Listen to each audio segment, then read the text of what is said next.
अगर आपको लगता है कि आर्टिफिशियल इंटेलिजेंस यानी एआई सबसे ज्यादा भारत जैसे विकासशील देशों की नौकरियां छीनने वाला है, तो जरा रुकिए। वर्ल्ड बैंकिंग की नई रिपोर्ट कुछ बिल्कुल अलग कहानी बता रही है। रिपोर्ट के मुताबिक एआई से सबसे ज्यादा नौकरी जाने का खतरा गरीब देशों में नहीं बल्कि अमीर देशों में है। भारत को इससे क्या फायदा हो सकता है? आने वाले समय में एआई हमारी जिंदगी और काम करने के तरीके को कैसे बदल सकता है, आइए आसान भाषा में पूरी खबर समझते हैं। वर्ल्ड बैंक ग्रुप ने अपनी नई world development report 2026 the promise of AI जारी की है। इस रिपोर्ट में दुनिया भर की अर्थव्यवस्थाओं पर एआई के असर का विश्लेषण किया गया है। रिपोर्ट के मुताबिक कम और मध्य आय वाले देशों में सिर्फ 4.5% नौकरियां एआई के कारण जोखिम में है, लेकिन ज्यादा आय वाले यानी विकसित देशों में ये आंकड़ा 14.2% है।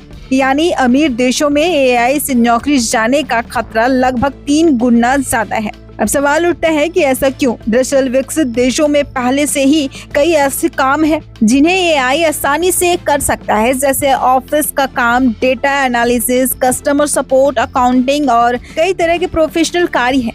इसलिए वहाँ एआई इंसानों की जगह तेजी से ले सकता है। वहीं भारत जैसे विकासशील देशों में एआई का इस्तेमाल लोगों की नौकरी खत्म करने के बजाय उनकी काम करने की क्षमता बढ़ाने के लिए ज्यादा किया जा रहा है। रिपोर्ट में बताया गया है कि विकासशील देशों की करीब 16.2% नौकरियों में एआई की मदद से प्रोडक्टिविटी बढ़ सकती है, जबकि विकसित देशों में यह आंकड़ा 18.7% रहने का अनुमान है। अब बात करते हैं भारत की। वर्ल्ड बैंक ने अपनी रिपोर्ट में भारत की कई एआई पहलों को तारीफ की है। इनमें सबसे पहले सर्वम एआई का जिक्र किया गया है। ये भारतीय कंपनी अपने खुद के एआई मॉडल तैयार कर रही है ताकि देश की जरूरतों के हिसाब से एआई समाधान विकसित किए जा सके। रिपोर्ट में तेलंगाना का भी उदाहरण दिया गया है। यहाँ एआई की मदद से जो मौसम का बेहतर अनुमान किसानों तक पहुँचाया जा रहा है। इससे किसान सही समय पर बुनाई, सिंचाई और फसल से जुड़े फैसले ले पा रहे हैं। पहले उन्हें सरकारी अधिकारियों या सलाहकारों पर ज्यादा निर्भर रहना पड़ता था, लेकिन अब एआई उनकी मदद सीधे कर रहा है।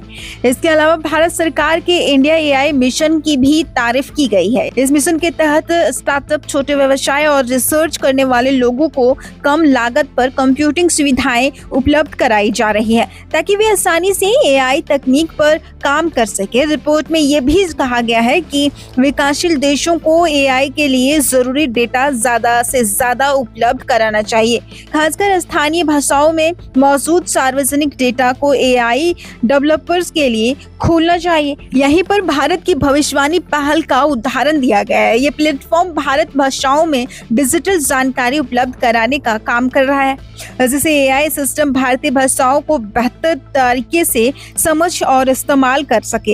इसके अलावा रिपोर्ट में भारत की डिजिटल पहल, DigiLocker, e-court mission, mode project और नेशनल डाटा ग्रिड का भी जिक्र किया गया है। सरकारी सेवाओं और व्यवस्था को डिजिटल बनाने में अहम भूमिका निभाई है।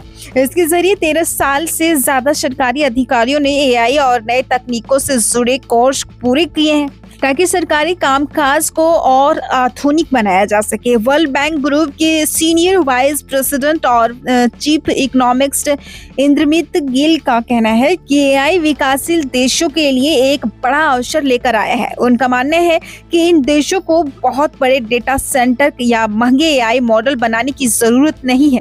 अगर छोटे, सस्ते और स्थानीय जरूरतों के हिसाब से तैयार किए गए हैं एआई टूल्स अपनाए जाएं तो करोड़ों लोगों तक बेहतर स्वास्थ्य सेवाएं, शिक्षा, खेती और न्याय जैसी सुविधाएं पहुंचाई जा सकती है। उन्होंने ये भी कहा कि एआई बिजली और इंटरनेट जैसी पुरानी तकनीकों की तुलना में कई ज्यादा तेजी से पूरी दुनिया में फैल रहा है। इसलिए विकासशील देशों को इस मौके का फायदा जल्द से जल्द उठाना चाहिए। कुल मिलाकर वर्ल्ड बैंक की ये रिपोर्ट एक बड़ा संदेश देती है कि एआई को केवल नौकरी छीनने वाली तकनीक के रूप में नहीं देखना चाहिए। अगर सही तरीके से इस्तेमाल किया जाए तो ये लोगों की क्षमता बढ़ाने, नई नौकरियां पैदा करने और आर्थिक विकास को तेज करने का बड़ा माध्यम बन सकता है। खासकर भारत जैसे देशों के लिए ये एक सुनहरा अवसर साबित हो सकता है। आपकी क्या राय है? क्या एआई आने वाले समय में नौकरियां खत्म करेगा या नई संभावनाएं पैदा करेगा? अपनी राय हमें कमेंट बॉक्स में जरूर बताइएगा।